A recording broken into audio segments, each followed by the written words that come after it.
Hello student, welcome in TV school channel. तो अज का सारा टॉपिक है temperature dependence on rate of reactions, effect of catalyst and collision theory part 2। देखो असी पिछले एपीसोड पार्ट 1 दे विच स्टडी कीता सी temperature dependence on rate of reaction. तो अज असी इस लेक्चर नू कंटिन्यू करते हुए नैक्सट टॉपिक करांगे effect of catalyst and collision theory. So तो पहला देखो टेंपरेचर डिपेंडेंस दे विच असी कीता सी कि with the increase in temperature the rate of reaction increase, कि टेंपरेचर इंक्रीज करने दे नाल रेट ऑफ रिएक्शन इंक्रीज हो रहा। इट मीनस टेंपरेचर जो असी 10 डिग्री राइज कर रहे हैं तो रेट ऑफ रिएक्शन डबल हो रहा। मीनस रेट ऑफ रिएक्शन की ज़्यादा नंबर ऑफ मॉलिक्यूल्स हुण प्रोडक्ट दे विच कन्वर्ट हो रहे हैं। तो अज असी स्टडी करांगे इफेक्ट ऑफ कैटलिस्ट। कैटलिस्ट के बारे दे विच मैं तुहानूं पहला भी थोड़ा जिहा इंट्रोड्यूस करवा चुकी हाँ कि कैटलिस्ट हुंदा की है। जो असी कोई रिएक्शन करवा रहे हैं, मान लो ए तो असी बी बना रहे हैं, तो यही रिएक्शंस देखो 5 मिनट दे विच हो रही है, ਜਾਂ मान लो 10 मिनट दे विच हो रही है विदाउट कैटलिस्ट। जो असी ए तो बी रिएक्शन करवा रहे हैं लेकिन असी इस दे विच कैटलिस्ट पाया है, जो असी इस रिएक्शन दे विच कैटलिस्ट पाया है यही रिएक्शंस तुहाडी 2 मिनट दे विच हो जाएगी। तो तुहानूं की पता लग्या कैटलिस्ट ने की कीता है, रेट ऑफ रिएक्शन इंक्रीज किया। मीनस रेट ऑफ रिएक्शन की सी, जो रिएक्शन 10 मिनट दे विच हो रही सी उसी रिएक्शन इसने 2 मिनट दे विच कंप्लीट करवाता है।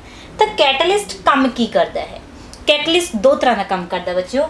देखो कैटलिस्ट का एक काम है enhance, enhance the rate of reaction.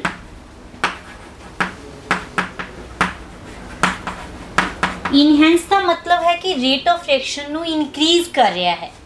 तो सैकेंड कैटलिस्ट एक होर काम करता है, that is retard, retard the rate of reaction.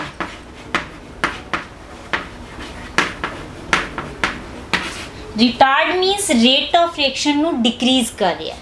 Catalyst 2 तरह का काम करता बच्चों, रेट ऑफ रिएक्शन इंक्रीज भी करता है तो रेट ऑफ रिएक्शन नू डिक्रीज भी करता है। देखो बच्चों कुछ रिएक्शनस ऐसिया होंदियां ने जो कई साल लगा दिंदियां ने कंप्लीट होने दे लई, तो उन्हां केसिस दे विच रिएक्शन नू जल्दी करवाउण दे लई फिर असीं की यूज़ करांगे, कैटलिस्ट यूज़ करांगे। तो कुछ रिएक्शनस ऐसिया होंदियां ने जो दोनों नू मिक्स करन दे नाल ही प्रोडक्ट फॉर्मेशन दे दिंदियां ने।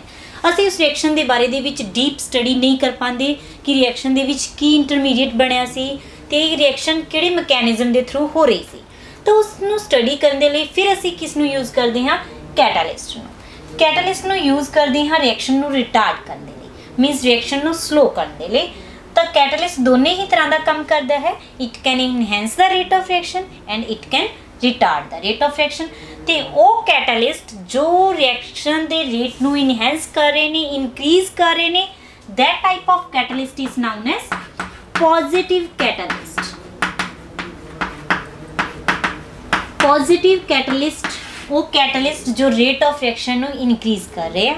हुण देखो जो रेट ऑफ रिएक्शन नू स्लो कर रहे हैं उन्होंने की बोलेंगे, नेगेटिव कैटलिस्ट।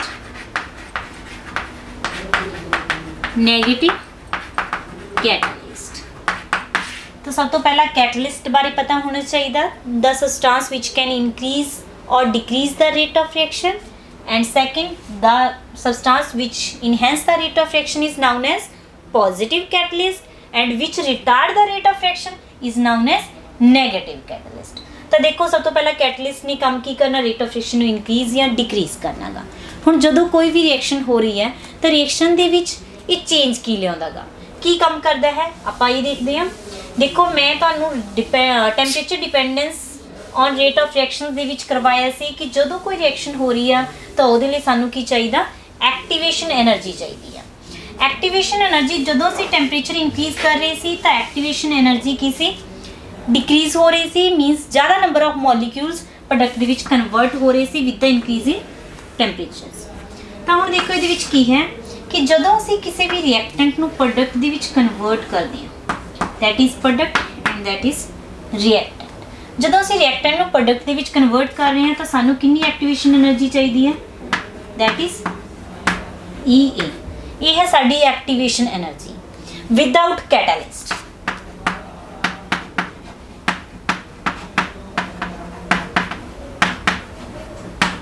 ਵਿਦਆਊਟ ਕੈਟਾਲਿਸਟ ਜਦੋਂ ਰਿਐਕਟੈਂਟ ਪ੍ਰੋਡਕਟ ਦੇ ਵਿੱਚ ਕਨਵਰਟ ਕਰਨਾ ਹੈ ਤਾਂ ਸਾਨੂੰ ਇੰਨੀ ਐਕਟੀਵੇਸ਼ਨ એનર્ਜੀ ਰਿਐਕਟੈਂਟ ਨੂੰ ਪ੍ਰੋਵਾਈਡ ਕਰਨੀ ਪਏਗੀ। After that the reactant can convert into product. ਹੁਣ ਜਦੋਂ ਸਾਨੂੰ ਇੰਨੀ એનર્ਜੀ ਚਾਹੀਦੀ ਹੈ, ਇਸ એનર્ਜੀ ਨੂੰ ਕਿਵੇਂ ਕੱਟ ਕਰੀਏ? ਤਾਂ ਉਹ એનર્ਜੀ ਕੈਟਾਲਿਸਟ ਕੀ ਕੰਮ ਕਰੇਗਾ ਕਿ ਜਦੋਂ ਅਸੀਂ ਰਿਐਕਟੈਂਟ ਤੋਂ ਪ੍ਰੋਡਕਟ ਦੇ ਵਿੱਚ ਕਨਵਰਟ ਕਰ ਰਹੇ ਹਾਂ, ਇਸ ਦੇ ਵਿੱਚ ਅਗਰ ਅਸੀਂ ਕੈਟਾਲਿਸਟ ਯੂਜ਼ ਕਰੀਏ ਤਾਂ with the help of catalyst reactant product ਦੇ ਵਿੱਚ ਕਨਵਰਟ ਹੋਏਗਾ, ਲੇਕਿਨ ਜੋ એનર્ਜੀ ਆਫ ਐਕਟੀਵੇਸ਼ਨ ਆ that decrease.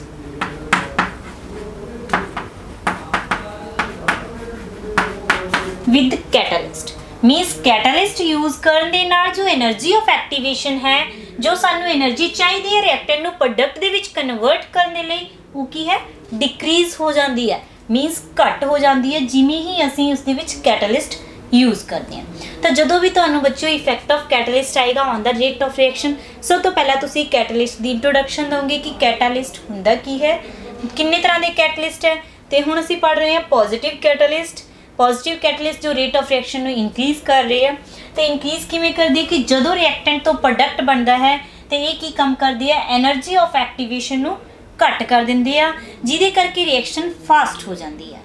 That's the reason है कि रिएक्शन फास्ट क्यों होंदी है, क्योंकि with the use of catalyst the energy activation energy decrease and that's why catalyst increase the rate of reaction. हुण आपां कैटलिस्ट दी कुछ प्रॉपर्टीज़ दे बारे दे विच स्टडी करांगे। सब तो पहली प्रॉपर्टी है बच्चों lower activation energy.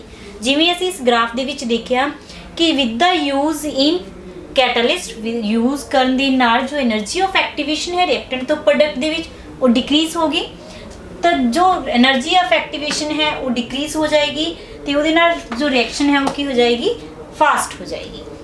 Means with the use of catalyst can lower the activation energy and it can increase the rate of reaction, means it can fast the reaction.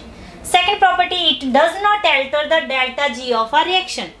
कि ये जो डेल्टा जी है give free energy change, means जो energy change reactant तो product दे विच आना सी तो उन्होंने की है चेंज नहीं करती। अगर असी कैटलिस्ट यूज़ कर रहे हैं तो कैटलिस्ट यूज़ करने दे नाल delta G of a reaction does not change. Third है catalysed spontaneous reaction only. Spontaneous reaction की होंदियां ने बच्चों? वो रिएक्शन जो दो रिएक्टेंट नूं जदों असीं मिक्स कर रहे हैं तो मिक्स करन दे नाल अपने आप रिएक्शन होनी स्टार्ट हो जाती है। मीन सानू उसदे विच बाहर तो कोई एनर्जी प्रोवाइड नहीं करनी पई रिएक्टेंट नूं कंबाइन करन दे लई। तो कैटलिस्ट सिर्फ उन्ना रिएक्शन दे विच काम करेगा जो रिएक्शन स्पॉन्टेनियस है, मीनस जिन्हां नूं स्टार्ट करन दे लई सानू बाहरों एनर्जी नहीं देनी पै रही।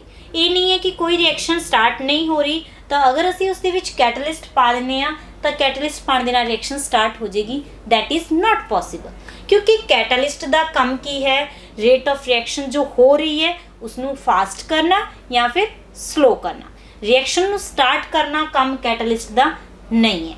कैटलिस्ट ने सिर्फ वही रिएक्शन नू फास्ट या स्लो करना है जो रिएक्शन हो रही ने, मीन जो रिएक्शन स्पॉन्टेनियस है। स्पॉन्टेनियस का मतलब जदों सानू रिएक्शनस नू करवाउण दे लई बाहर तो एनर्जी नहीं देनी पै रही, रिएक्शनस हो रही है, चाहे स्लो हो रही है या फास्ट हो रही है। दैट टाइप ऑफ रिएक्शंस नूं असीं बोल रहे हैं स्पॉन्टेनियस रिएक्शन। तो कैटालिस्ट सिर्फ कैटालाइज करेगा spontaneous reaction, non spontaneous reaction नूं कैटालाइज नहीं करेगा। नैक्सट इसकी प्रॉपर्टी है does not alter equilibrium constant. पहला भी मैं तुहानूं दस्सिया सी कि जदों असीं कैटलिस्ट यूज़ कर रहे हैं तो इक्विलिब्रियम जिस स्टेज ते जाके अटेन होना तो स्टेज वही रहेगी। कैटालिस्ट पाण दे नाल इक्विलिब्रियम दे उपर कोई फर्क नहीं पेगा। Alter means does not change. Alter का मतलब है चेंज, इक्विलिब्रियम कांस्टेंट नू चेंज नहीं करेगा। नेक्स्ट है attaining equilibrium fast. With the use of catalyst equilibrium can be attained fast, means catalyst जो रेट ऑफ रिएक्शन नू इंक्रीज कर रहा है, अगर रिएक्शन जल्दी हो रही है तो it means the equilibrium of a reactions attain fast, means वो रिएक्शन फास्ट होनी स्टार्ट हो जाएगी। नेक्स्ट की करेगा? It can catalyzed forward as well as backward reaction. Catalyzed जिहड़ा कैटालिस्ट है वो रिएक्शन जो फॉरवर्ड रिएक्टेंट तो प्रोडक्ट बन रहा फॉरवर्ड रिएक्शन को कैटालिस्ट कर सकता, तो जो रिएक्शन रिवर्सिबल भी है प्रोडक्ट तो रिएक्टेंट बन रहा बैकवर्ड रिएक्शन, उस रिएक्शन दे विच भी ये काम कर सकता। मीनस ये फॉरवर्ड ते बैकवर्ड दोनों रिएक्शनस दे विच कैटलिस्ट दा काम करूगा। ये नहीं है कि सिर्फ फॉरवर्ड दे विच ही काम करेगा, it can catalyse both the forward as well as backward reaction. Next property है small quantity can be catalysed large quantity of reactant, कि सानू सिर्फ थोड़ा जिहा रिएक्टेंट चाहिए, थोड़ा जिहा कैटलिस्ट चाहिए बहुत ज़्यादा रिएक्टेंट नू प्रोडक्ट दे विच कन्वर्ट करने के लिए। मीनस ये नहीं है कि तुसी जो कैटलिस्ट यूज़ कर रहे हो वो तुहानू बहुत ज़्यादा यूज़ करना पै रहा, थोड़ी जी अमाउंट ही कैटलिस्ट दी रिएक्टेंट तो प्रोडक्ट दे विच कन्वर्ट रिएक्शन नू फास्ट करने विच हेल्प करेगी। तो जो मैं तुहानू पहलां दस्सिया कि it does not involve in the reaction, कि कैटलिस्ट कदे भी खुद रिएक्शन दे विच पार्टिसिपेट नहीं करता, तो असीं इसनू एज इट इज़ बाहर कढ़ सकते हैं। तो बाहर कढ़न तो बाद we can use it again and again, असीं इसे कैटलिस्ट नू होर रिएक्शन दे विच भी यूज़ कर सकते, उसनू कैटलाइज करने दे लई, फास्ट करने दे लई। हुण देखो जो कैटलिस्ट है वो हर रिएक्शन के लिए स्पैसीफिक हुंदा बच्चों, ये जरूरी नहीं है कि एक कैटलिस्ट ही सारिया रिएक्शन नू फास्ट कर देगा। ये नेचर दे विच स्पैसीफिक है। स्पैसीफिक मीनस हर रिएक्शन दे विच अलग तरह का कैटलिस्ट है जो उसनू फास्ट कर सकता या फिर स्लो कर सकता है। एक तरह का कैटलिस्ट सारिया रिएक्शन नू फास्ट नहीं कर सकता तो सारी रिएक्शन नू स्लो नहीं कर सकता। मीनस इसका नेचर स्पैसीफिक है, कोई खास ही कैटलिस्ट कोई खास ही रिएक्शन नू कैटलाइज कर सकता है। तो ये कुछ प्रॉपर्टीज़ ने जिस दे विच असीं पढ़िया है कि low activation energy, fast the reaction, does not change delta G, catalyse spontaneous reaction, does not alter equilibrium constant, attaining equilibrium fast, it can catalyse forward as well as backward reaction, small quantity can catalyze large quantity of reactant and can be used again and again, and it does not participate in the reactions, it provide the different path, ये अलग रास्ता दिंदा है, अलग path दिंदा है reactions reactant तो product दे विच कन्वर्ट होने दे लई। हुण इस तो बाद असीं देखांगे बच्चों कि जो कैटलिस्ट है रिएक्शन दे विच काम किवें करदा, मीनस mechanism of a catalyst in the reaction. Collision theory second साडा टॉपिक है कोलिजन थ्योरी। कोलिजन थ्योरी की पहला हिस्ट्री वाले जानिए। सब तो पहला सी मैक्स ट्रूड्स ने 1916 दे विच ये थ्योरी दिती सी कोलिजन थ्योरी, जिस दे विच उसने दसिया सी कि दो रिएक्टेंट जदों आपस दे विच कंबाइन करदी है तो प्रोडक्ट फॉर्मेशन हुंदी है, तो आपस दे विच उन्हां दा जिहड़ा कोलिजन आ वो इफैक्टिव होना चाहिए वर्ड दे विच। नैक्सट उन्होंने इस थ्योरी के बारे दे विच थोड़ा जा डिटेल दे विच दसिया सी, लेकिन ज़्यादा एक्सप्लेन नहीं कर पाए सी। आफ्टर दैट इस थ्योरी नू कंटिन्यू किया है विलियम ल्यूइस ने 1918 दे विच ये थ्योरी दिती सी, जिस दे अकॉर्डिंग क्वेश्चन की है कि कैमिकल रिएक्शन हुंदी किवें आ, how chemical reactions occur, chemical reactions किवें हो रही है। तो कैमिकल रिएक्शंस देखो किवें हुंदी है। देखो मान लो साडी कोल ए एंड बी साडा है reactant that combine to form the product. A and B combine करने तो बाद प्रोडक्ट दे रहे हैं।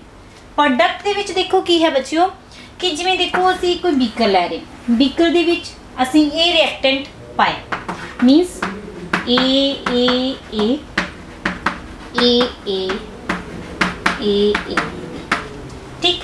ए असीं पहला इस दे विच रिएक्टेंट पाया है। आफ्टर दैट असीं इस दे विच की करांगे बी मिक्स करांगे। सेकेंड रिएक्टेंट जो असीं इस दे विच मिक्स करांगे बच्चों दैट इज बी।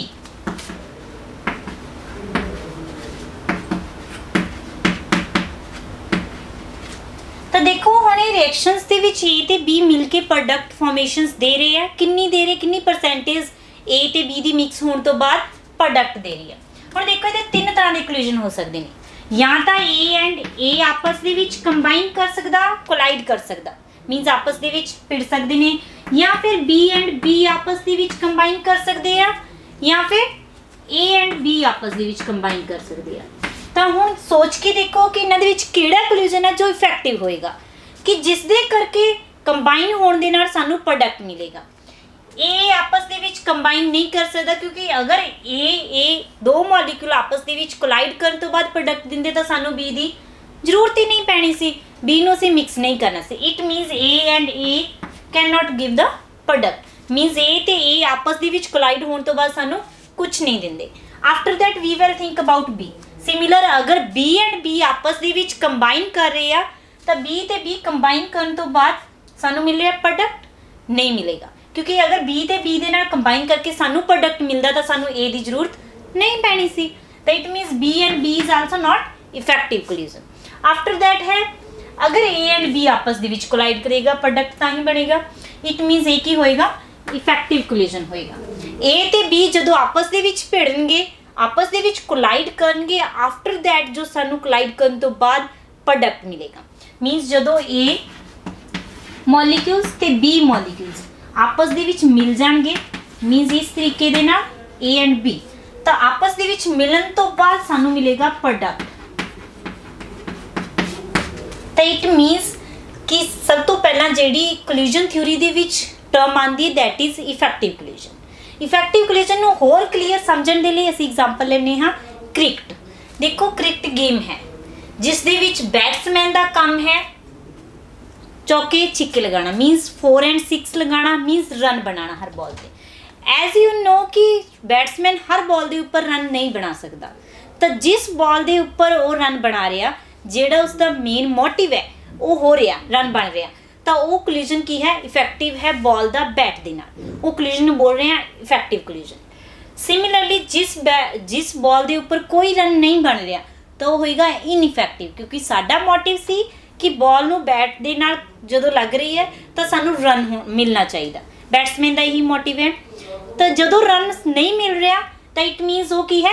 ਇਨਇਫੈਕਟਿਵ ਕੋਲੀਜਨ ਹੈ, ਕਿ ਕੋਲੀਜਨ ਤਾਂ ਹੋਇਆ ਲੇਕਿਨ ਸਾਨੂੰ ਉਹਦੇ ਨਾਲ ਪ੍ਰੋਡਕਟ ਫਾਰਮੇਸ਼ਨ ਨਹੀਂ ਮਿਲੀ। ਸਿਮਿਲਰਲੀ ਅਸੀਂ ਗੱਲ ਕਰਦੇ ਹਾਂ ਬੋਲਰ ਦੀ। ਬੋਲਰ ਦਾ ਮੇਨ ਕੰਮ ਕੀ ਹੈ? ਵਿਕਟ ਲੈਣਾ, ਬੈਟਸਮੈਨ ਨੂੰ ਆਊਟ ਕਰਨਾ, ਕਿਉਂਕਿ ਜਿਵੇਂ ਤੁਹਾਨੂੰ ਪਤਾ ਹੈ ਕਿ ਹਰ ਬਾਲ ਦੇ ਉੱਪਰ ਬੈਟਸਮੈਨ ਆਊਟ ਨਹੀਂ ਹੁੰਦਾ, ਕਿਉਂਕਿ ਜੋ ਬੋਲਰ ਹੈ ਉਸਨੇ ਤਾਂ ਟਰਾਈ ਕਰਨਾ ਹੈ, ਉਸਦਾ ਕੰਮ ਹੈ ਬਾਲ ਕਰਵਾਉਣਾ। ਤਾਂ ਹਰ ਬਾਲ ਦੇ ਨਾਲ ਬੈਟਸਮੈਨ ਆਊਟ ਨਹੀਂ ਹੁੰਦਾ, ਤਾਂ it means every collision is not effective. ਕਿ ਹਰ ਕੋਲੀਜਨ ਇਫੈਕਟਿਵ ਹੋਏਗਾ ਇਹ ਜ਼ਰੂਰੀ ਨਹੀਂ ਹੈ। ਜਿਸ ਬਾਲ ਦੇ ਉੱਪਰ ਬੈਟਸਮੈਨ ਨੇ ਵਿਕਟ ਲਈ ਹੈ ਤਾਂ ਉਹ ਕੋਲੀਜਨ ਅਸੀਂ ਕਹਾਂਗੇ ਇਫੈਕਟਿਵ ਕੋਲੀਜਨ ਹੈ। ਮੀਨਸ ਇੱਥੋਂ ਤੁਹਾਨੂੰ ਸਮਝ ਆ ਗਿਆ ਕਿ ਕੋਲੀਜਨ ਇਫੈਕਟਿਵ ਕਦੋਂ ਹੋਏਗਾ? ਜਦੋਂ ਦੋ ਰਿਐਕਟੈਂਟ ਆਪਸ ਦੇ ਵਿੱਚ ਕੰਬਾਈਨ ਕਰ ਰਹੇ ਆ ਤੇ ਸਾਨੂੰ ਪ੍ਰੋਡਕਟ ਦੇ ਰਹੇ ਆ। ਜਿਵੇਂ ਬੈਟਸਮੈਨ ਨੇ ਵਿਕਟ ਲਈ ਹੈ ਤਾਂ ਉਹ ਇਫੈਕਟਿਵ ਕੋਲੀਜਨ ਹੈ, ਤਾਂ ਬੈਟਸਮੈਨ ਨੇ ਰਨ ਲਿਆ 4 ਜਾਂ 6, ਉਹਦਾ ਕੰਮ ਰਨ ਲੈਣਾ 4 ਲਈ ਜਾਂ 6 ਲਈ ਜਾਂ 1 ਲਈ, ਤਾਂ ਉਹ ਹੋਏਗਾ ਇਫੈਕਟਿਵ ਕੋਲੀਜਨ ਕਿ ਸਾਨੂੰ ਕੁਛ ਨਾ ਕੁਛ ਉਸ ਕੋਲੀਜਨ ਦੇ ਵਿੱਚ ਮਿਲਿਆ। Like in the same way chemical reaction ਦੇ ਵਿੱਚ ਵੀ ਸੇਮ ਪ੍ਰੋਸੀਜਰ ਹੁੰਦਾ ਹੈ ਕਿ ਦੋ ਰਿਐਕਟੈਂਟ ਜਦੋਂ ਅਸੀਂ ਰਿਐਕਟ ਕਰਾ ਰਹੇ ਹਾਂ ਤਾਂ ਉਹਦੇ ਵਿੱਚ ਕੋਲੀਜਨ ਤਾਂ ਹੋ ਰਿਹਾ A B ਆਪਸ ਦੇ ਵਿੱਚ, ਕਿਉਂਕਿ ਜਦੋਂ A ਤੇ B ਆਪਸ 'ਚ ਮਿਲਾ ਰਹੇ ਹਾਂ ਤਾਂ A B ਆਪਸ 'ਚ ਭਿੜ ਸਕਦੇ ਆ, B ਆਪਸ 'ਚ ਕੋਲਾਈਡ ਕਰ ਸਕਦੇ ਆ, ਐਂਡ A ਐਂਡ B ਆਪਸ ਦੇ ਵਿੱਚ ਕੋਲਾਈਡ ਕਰ ਸਕਦੇ ਆ। ਲੇਕਿਨ ਇਫੈਕਟਿਵ ਕਦੋਂ ਹੋਏਗਾ? ਜਦੋਂ A ਤੇ B ਆਪਸ ਦੇ ਵਿੱਚ ਕੋਲਾਈਡ ਕਰਨਗੇ। ਹੁਣ ਇਹਦੇ ਲਈ ਦੋ ਪ੍ਰੋਪਰਟੀਜ਼ ਨੇ ਜੋ ਇਫੈਕਟਿਵ ਕੋਲੀਜਨ ਹੋਣ ਦੇ ਲਈ ਸਾਨੂੰ ਜ਼ਰੂਰੀ ਨੇ। ਉਹ ਕਿਹੜੀਆਂ ਨੇ? ਸਭ ਤੋਂ ਪਹਿਲਾਂ ਅਸੀਂ ਉਹਨਾਂ ਦੇ ਬਾਰੇ 'ਚ ਜਾਣਦੇ ਹਾਂ।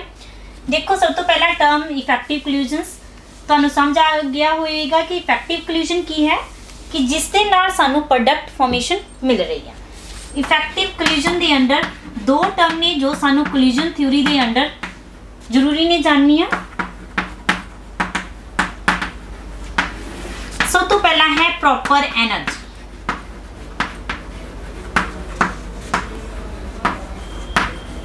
ਪ੍ਰੋਪਰ ਐਨਰਜੀ, ਹੁਣ ਦੇਖੋ ਕੋਲੀਜਨ ਇਫੈਕਟਿਵ ਹੈ, ਆਪਸ ਦੇ ਵਿੱਚ A ਤੇ B ਕੰਬਾਈਨ ਹੋਏ ਨੇ, ਤੇ ਇਹਦੇ ਲਈ ਦੋ ਕੰਡੀਸ਼ਨਸ ਨੇ ਜੋ ਜ਼ਰੂਰੀ ਹੈ। ਸਭ ਤੋਂ ਪਹਿਲਾਂ ਹੈ ਪ੍ਰੋਪਰ ਐਨਰਜੀ। ਹੁਣ A ਤੇ B ਅਗਰ ਥੋੜੀ ਜਿਹੀ એનર્ਜੀ ਦੇ ਨਾਲ ਆਪਸ ਦੇ ਵਿੱਚ ਕੰਬਾਈਨ ਕਰ ਰਹੇ ਆ ਤਾਂ ਇਹਨਾਂ ਦੀ એનર્ਜੀ ਪ੍ਰੋਪਰ ਨਹੀਂ ਹੈ ਤਾਂ ਸਾਨੂੰ ਜਿਹੜਾ ਕੋਲੀਜਨ ਹੈ ਉਹ ਜ਼ਿਆਦਾ ਇਫੈਕਟਿਵ ਨਹੀਂ ਹੋਏਗਾ, ਮੀਨਸ ਪ੍ਰੋਡਕਟ ਵਧੀਆ ਨਹੀਂ ਦੇਗਾ। ਜਿਸ ਤਰੀਕੇ ਦੇ ਨਾਲ ਅਗਰ ਜੋ ਬੋਲਰ ਹੈ ਉਹ ਗੁੱਡ ਲੈਂਥ ਦੇ ਉੱਪਰ ਬਾਲ ਨਹੀਂ ਕਰ ਰਿਹਾ, ਬਾਲ ਤਾਂ ਕਰ ਰਿਹਾ, ਕੋਲੀਜਨ ਵੀ ਹੋ ਰਿਹਾ, ਲੇਕਿਨ ਉਹਦੇ ਨਾਲ ਸਾਨੂੰ ਕੀ ਹੈ? ਵਿਕਟ ਨਹੀਂ ਮਿਲ ਰਹੀ, ਤਾਂ ਉੱਥੇ ਉਹਦੇ ਵਿੱਚ ਉਸਦੀ એનર્ਜੀ ਕੀ ਹੈ? ਪ੍ਰੋਪਰ ਨਹੀਂ ਹੈ। ਤਾਂ ਸਾਨੂੰ ਕੀ ਚਾਹੀਦਾ ਹੈ? ਕੋਲੀਜਨ ਹੋਣ ਦੇ ਲਈ ਪ੍ਰੋਪਰ એનર્ਜੀ ਜ਼ਰੂਰੀ ਹੈ। ਅਗਰ એનર્ਜੀ A ਤੇ B ਦੀ એનર્ਜੀ ਪ੍ਰੋਪਰ ਨਹੀਂ ਹੈ, ਘੱਟ ਹੈ, ਤਾਂ ਇਟ ਮੀਨਸ ਕੋਲੀਜਨ ਇਫੈਕਟਿਵ ਨਹੀਂ ਹੋਏਗਾ। ਮੀਨਸ ਜ਼ਿਆਦਾਤਰ A B ਕੋਲਾਈਡ ਕਰ ਰਹੇ ਨੇ ਲੇਕਿਨ ਪ੍ਰੋਡਕਟ ਦੇ ਵਿੱਚ ਪ੍ਰੋਡਕਟ ਨਹੀਂ ਦੇ ਰਹੇ। ਇਟ ਮੀਨਸ ਉਹਦੀ ਜਿਹੜੀ એનર્ਜੀ ਹੈ ਉਹ ਪ੍ਰੋਪਰ ਨਹੀਂ ਹੈ। ਤਾਂ ਇਹਦੇ ਲਈ ਇਫੈਕਟਿਵ ਕੋਲੀਜਨ ਦੇ ਲਈ ਸਭ ਤੋਂ ਪਹਿਲਾਂ ਜੋ ਕੰਡੀਸ਼ਨ ਹੈ ਉਹ ਹੈ ਪ੍ਰੋਪਰ એનર્ਜੀ, ਕਿ A ਤੇ B ਆਪਸ ਦੇ ਵਿੱਚ ਜਦੋਂ ਕੰਬਾਈਨ ਕਰ ਰਹੇ ਤਾਂ ਇਹਨਾਂ ਦੀ એનર્ਜੀ ਹੈ ਉਹ ਪ੍ਰੋਪਰ ਹੋਣੀ ਚਾਹੀਦੀ ਹੈ। ਸੈਕਿੰਡ ਫੈਕਟਰ ਜਿਹੜਾ ਇਫੈਕਟਿਵ ਕੋਲੀਜਨ ਦੇ ਲਈ ਚਾਹੀਦਾ ਹੈ ਦੈਟ ਇਜ਼ ਪ੍ਰੋਪਰ ਓਰੀਐਂਟੇਸ਼ਨ।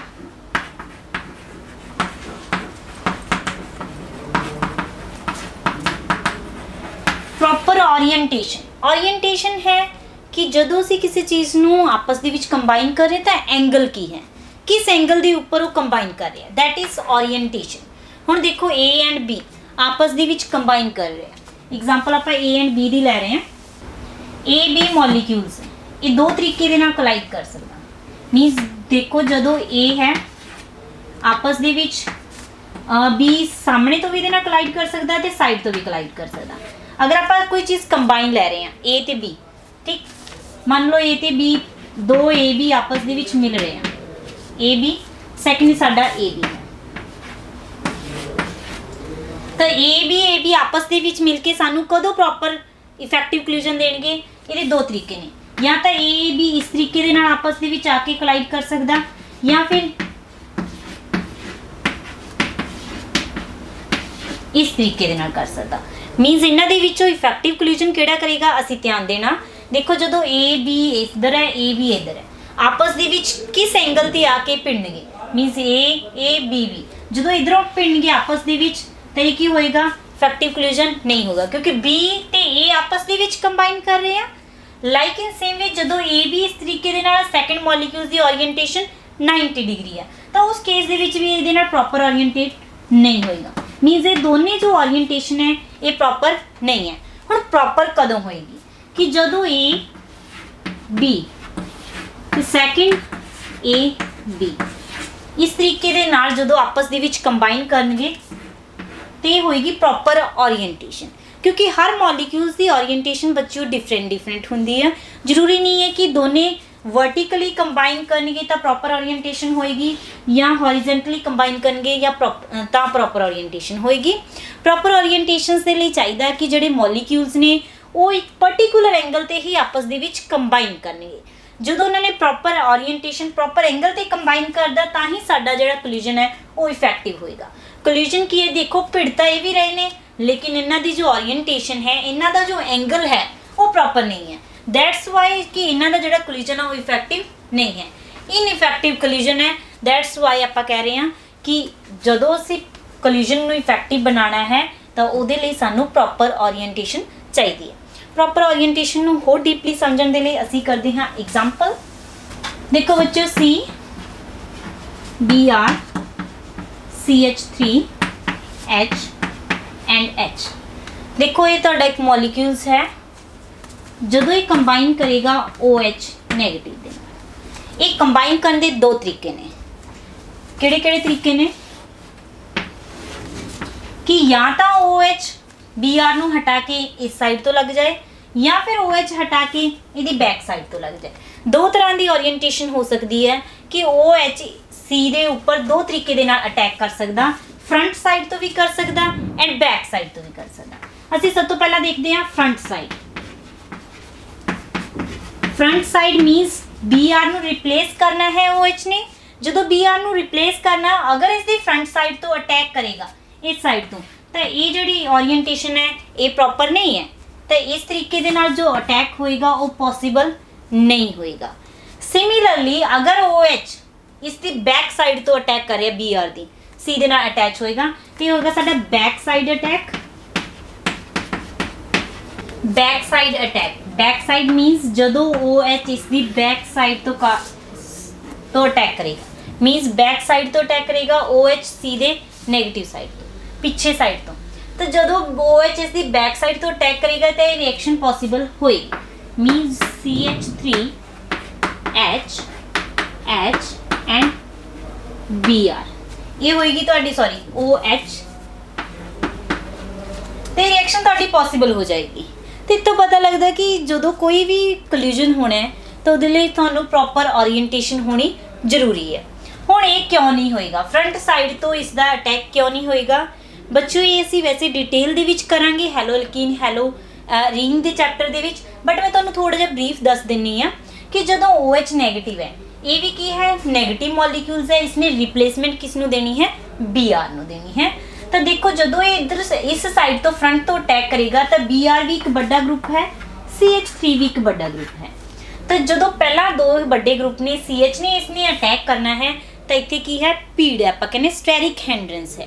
तो इत्थे बहुत ज़्यादा आपस दे विच बड़े ग्रुप ने, बड़े ग्रुप दे विच इसदा आके लगना मतलब प्रॉपर नहीं है, तो इत्थों ये ईजिली अटैच नहीं हो सकता।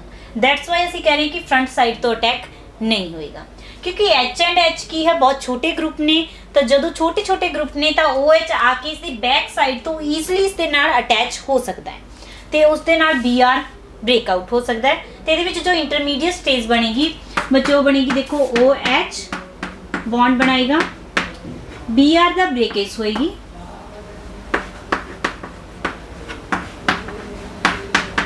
ये है इसकी इंटरमीडिएट स्टेज।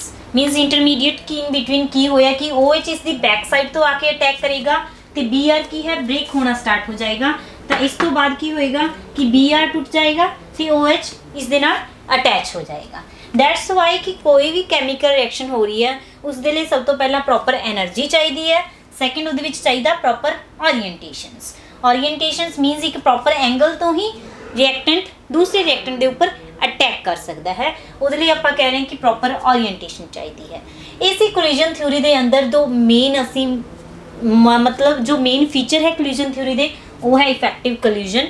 इफेक्टिव कोलिजन कदों होएगा, जो प्रॉपर ओरीएंटेशन होएगी एंड प्रॉपर एनर्जी होएगी, उहदे नाल ही सानू इफेक्टिव कोलिजन मिलेगा, तो सानू जो रिजल्ट है वो मिलेगा। जिस तरीके दे नाल मैं तुहानू पहला भी दस्सिया कि क्रिकेट की गेम दे विच विकेट मिलता है जदों बॉलर की एनर्जी प्रॉपर होंदी है, तो प्रॉपर वे दे नाल वो बॉल कर रहा, प्रॉपर ओरीएंटेशन दे नाल जदों बॉल कर रहा तो उहदे नाल उसनू विकेट मिलती है। इसी तरीके दे नाल रिएक्शन दे विच जदों दो रिएक्टेंट आपस दे विच कंबाइन कर रहे हैं तो उन्हां दे कोल प्रॉपर एनर्जी होनी चाहिए है, तो वो आपस दे विच जदों कंबाइन कर रहे हैं तो उन्हां दे विच ओरीएंटेशन है वो भी प्रॉपर होनी चाहिए कि प्रॉपर तरीके दे नाल वो आपस दे विच कोलाइड करन। आफ्टर दैट जो कोलिजन इफेक्टिव होएगा, इफेक्टिव होने तो बाद सानू प्रोडक्ट मिलेगा। तो हर कोलिजन इफेक्टिव नहीं हुंदा, ये मैं तुहानू पहला भी दस चुकी हाँ। एक कोलिजन थ्योरी दे विच असीं ये दो मेन पॉइंट नू ध्यान दे विच रखना है। हुण आपां देखदे हां कि कैटलिस्ट रिएक्शन दे विच किवें काम करदा है। एक एग्जांपल देखदे हां, ethene react with hydrogen to give ethane। ਅਸੀਂ देखते हाँ इस रिएक्शन का मैकेनिज्म। सब तो पहला देखो बच्चों, ईथीन है तुहाडा C double bond C means CH2 that react with hydrogen to give the ethane।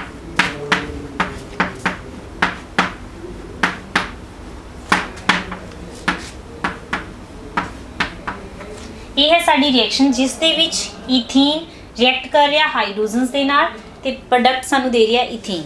ये जो रिएक्शन है ये रिएक्शन होंदी है इन द प्रेजेंस ऑफ निकल कैटालिस्ट। इस दे विच जो कैटालिस्ट असी यूज कर रहे हैं दैट इज निकल। हुण कैटालिस्ट इस रिएक्शन दे विच काम किवें करेगा, सब तो पहला असी इस दे बारे च जानते हैं। देखो सब तो पहला निकल प्रेजेंट हुंदा रिएक्शन दे विच इस फॉर्म दे विच, क्योंकि निकल एक मैटल है। जदों असी इसनूं रिएक्शन दे विच यूज करांगे ते सारी बॉन्डिंग दे विच होएगी।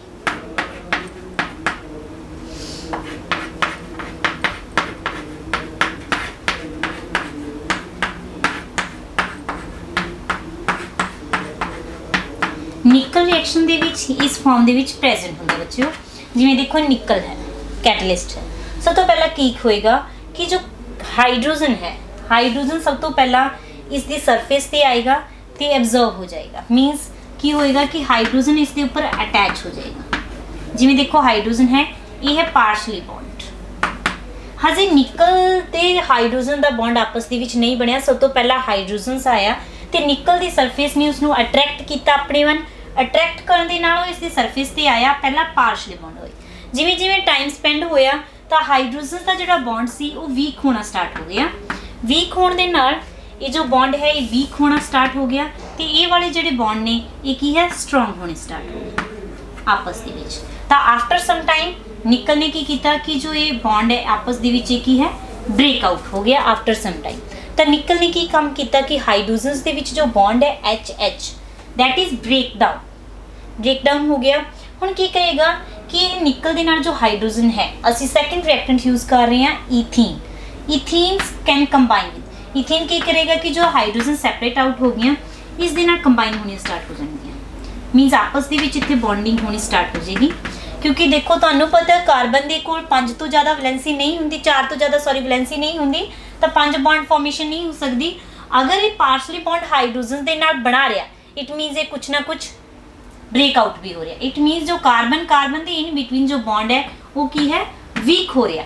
तो कार्बन कार्बन के बॉन्ड जो वीक हो रहा हाइड्रोजन के नाल बन रहा, तो आफ्टर सम टाइम की होएगा कि रिएक्शन जो प्रोसीड हो रही है तो ये बॉन्ड वीक है।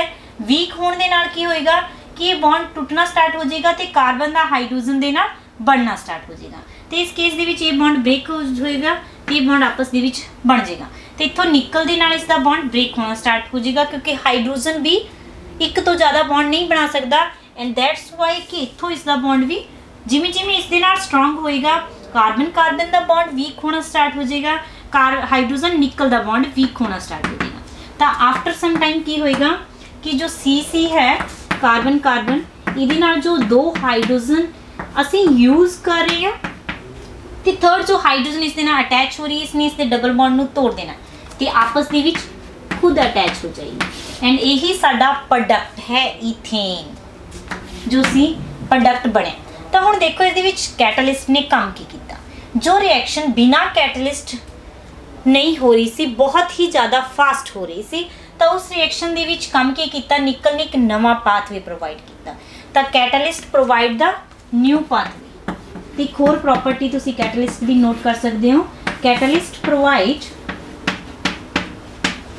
New paths to the reaction। Means एक नवा रस्ता प्रोवाइड कर दिए जिस दे विच रिएक्टेंट प्रोडक्ट दे विच कन्वर्ट हो सकता है। तो ये विच निकल ने की है सब तो पहला हाइड्रोजन नू आपदे नाल अटैच किया तो हाइड्रोजन का आपस दे विच जो बॉन्ड सी उसनू ब्रेकआउट किया। तो हाइड्रोजन के नाल बॉन्ड जो ब्रेकआउट हो गया तो हाइड्रोजन ने की किया है कि जो सैकेंड रिएक्टेंट असी यूज़ कर रहे हैं उसके नाल अटैच होना स्टार्ट किया है। जिमें इस दे नाल अटैच होएगा तो कार्बन कार्बन का आपस के विच जो बॉन्ड है वो वीक होना स्टार्ट हो जाएगा। तो कार्बन हाइड्रोजन एंड निकल का बॉन्ड वीक होना स्टार्ट हो जाएगा तो कार्बन हाइड्रोजन का बॉन्ड बनना स्टार्ट हो जाएगा। तो जिस दे नाल साडा product formation that is ethene बननी स्टार्ट हो जाएगी। तो निकल ने काम की किया है कि सिर्फ जो रिएक्टेंट है उसको ऑब्जर्व किया है तो फिर दूसरे रिएक्टेंट के नाल कंबाइन करवाया। मीनस एक खुद रिएक्टेंट दे विच पार्टिसिपेट नहीं किया। तो catalyst can not participate in the reaction. तो जो असी कोई भी कैटलिस्ट यूज़ कर रहे हैं ये की है रिएक्शन दे विच खुद पार्टिसिपेट नहीं करता।